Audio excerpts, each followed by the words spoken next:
Un être minuscule, invisible, qui a changé toute notre vie et tout notre monde en seulement quelques jours. Il s'est étendu de l'Est à l'Ouest, il a infecté les gens avec des différentes conditions de vie, de géographie et de climat. Il a frappé les pays les plus développés ainsi que les États en retard. Il n'a pas pris en considération ni situation sociale, financière, ni religion, ni politique. Et en seulement quelques mois, il a obligé les plus grandes autorités du monde à prendre des mesures inimaginables. Les États-Unis annulent ses vols vers l'Europe, enterrent ses morts en visioconférence. L'Italie trie ses malades, donne la priorité d'un malade à un autre pour recevoir les soins. L'Europe ferme ses portes. L'Arabie Saoudite est dans une première dans l'histoire, annule le pèlerinage à la Mecque. Covid-19, une nouvelle maladie causée par le SARS-CoV-2, le nouveau virus de la famille coronavirus. Je suis Saïda et vous êtes sur la chaîne Un œil sur le monde.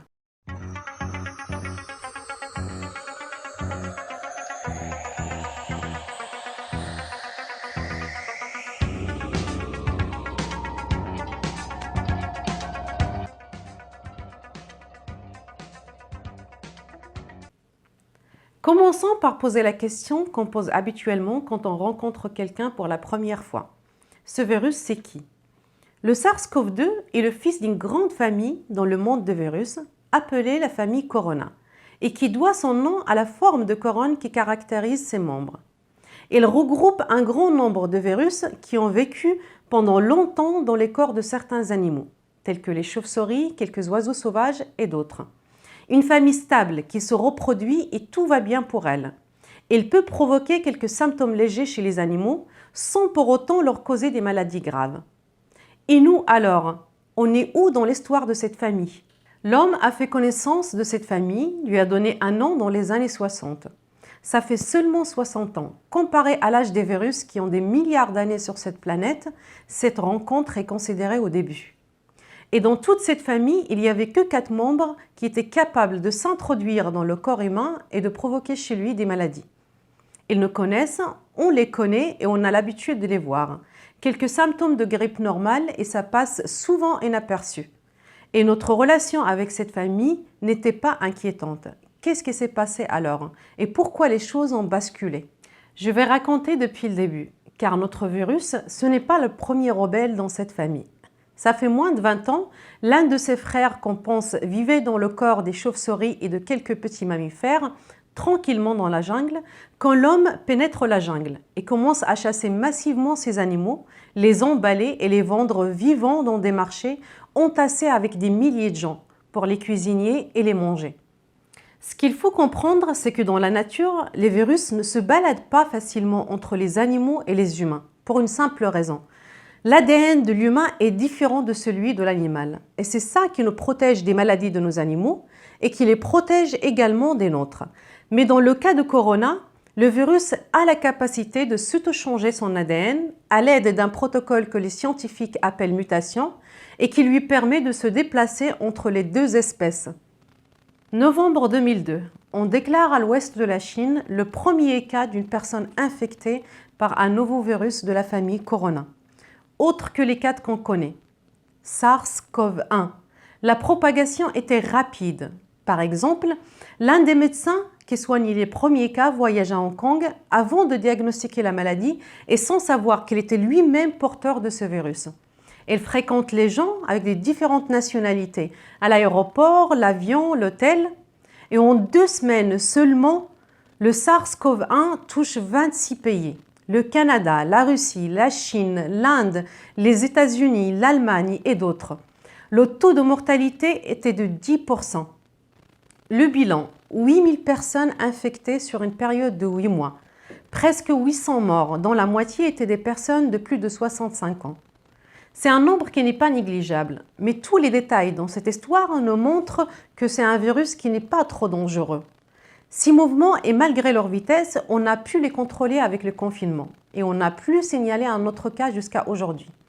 Un enfant insensé de cette famille qui a fait des dégâts, mais c'est fini. 10 ans passent dans le calme et on oublie cette famille maudite.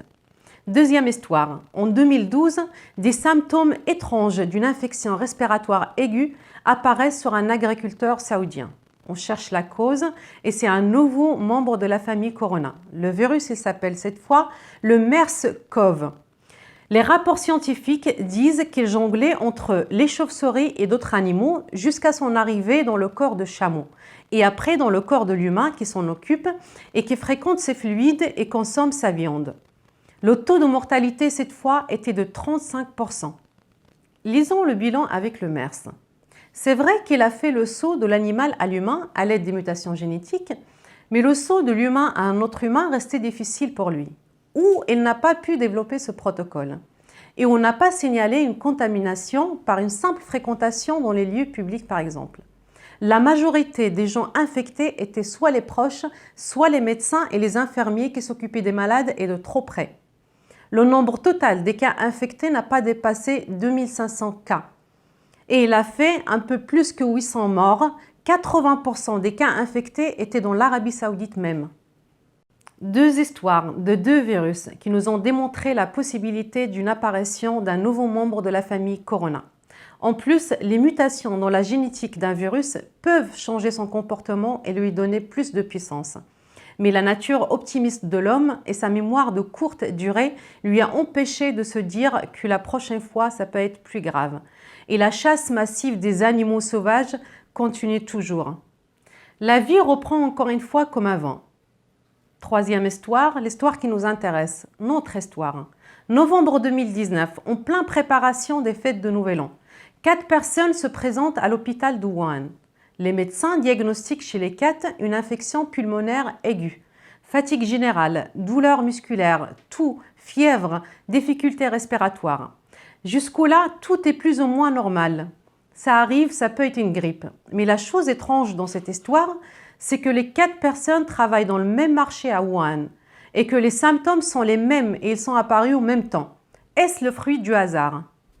En tout cas, l'équipe médicale a compris qu'il y a quelque chose d'alarmant dans cette histoire. Et il a pris la décision de garder ces gens à l'hôpital, mais séparément des autres patients.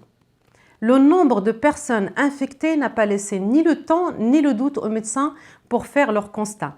On est devant un virus qui attaque le système respiratoire, très contagieux, très grave. Ces mêmes médecins qui étaient par ignorance exposés à ce virus sans protection tirent la sonnette d'alarme et annoncent au gouvernement chinois la possibilité d'un grand problème sanitaire national. L'un de ces médecins, Dr Liu Liang, qui a défié les autorités chinoises en étant la première personne qui a déclaré sur un site public un virus qui ressemble au SARS. Ce brave médecin a quitté la vie malheureusement le 7 février dernier à l'âge de 33 ans, victime du SARS-CoV-2 selon les déclarations officielles. La Chine a essayé de nier la vérité au début, mais ça n'a pas duré longtemps et le virus l'oblige à publier au monde entier l'image choquante de la situation à Wuhan. Il informe l'Organisation mondiale de la santé et prend des mesures draconiennes et inédites pour essayer de contenir la progression des virus. Il ferme les portes de Wuhan, isole la ville du reste du pays, lance des travaux pour construire un hôpital et le fait sortir de terre en 10 jours. Confine les gens chez eux dans une tentative de limiter les dégâts et de stopper le virus. Malheureusement, ça n'a pas été suffisant. Ou cette fois, le virus était plus rapide. Il a gagné beaucoup d'avance et il s'est propagé dans énormément de territoires. SARS-CoV-2, le mot est lâché. On cherche et c'est un nouveau membre de la famille Corona. Ce n'est pas les 4 qu'on connaît, ce n'est pas le SARS-CoV-1, ce n'est pas non plus le MERS.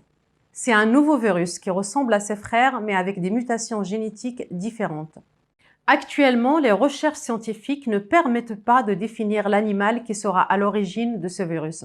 On pense que c'est le pangolin. Ce n'est pas la priorité non plus. La vraie priorité des recherches menées est de comprendre l'attitude de ce virus et son comportement dans le corps humain. Au jour d'aujourd'hui, les 5 continents sont concernés. Plus de 175 pays touchés, plus de 500 000 cas et plus de 25 000 morts. Ça, c'est l'image. Un petit comparatif avec les 2 derniers virus. SARS-CoV-1, il a fait 8 000 cas sur une période de 8 mois. Le MERS, il a fait 2 000 cas sur 2 ans. Le SARS-CoV-2, il a fait 7000 cas seulement le premier mois. Et les prévisions scientifiques disent que si on entame l'année 2021 avec la même vitesse de propagation, 70% de la population de la planète sera touchée. Le nouvel arrivé de la famille Corona est un maître par rapport à ses deux frères. Sûrement, elle ne les a pas dépassés dans le taux de mortalité qui reste quand même faible, de 2,3 à 7,2%, mais il les a largement dépassés dans le taux de propagation. Toute la dangerosité de ce virus est qu'il n'est pas dangereux. Ce virus veut des malades en pleine forme, qui se déplacent en toute liberté. 80% des gens touchés par ce virus ne souffrent pas ou souffrent des symptômes légers, au point que certains ne se rendaient même pas compte qu'ils étaient infectés et ce sont eux qui ont contribué à cette propagation massive. Dans notre histoire avec la famille coronavirus, on a connu des virus qui se propagent beaucoup avec un taux de mortalité faible et d'autres qui se propagent peu mais tuent beaucoup.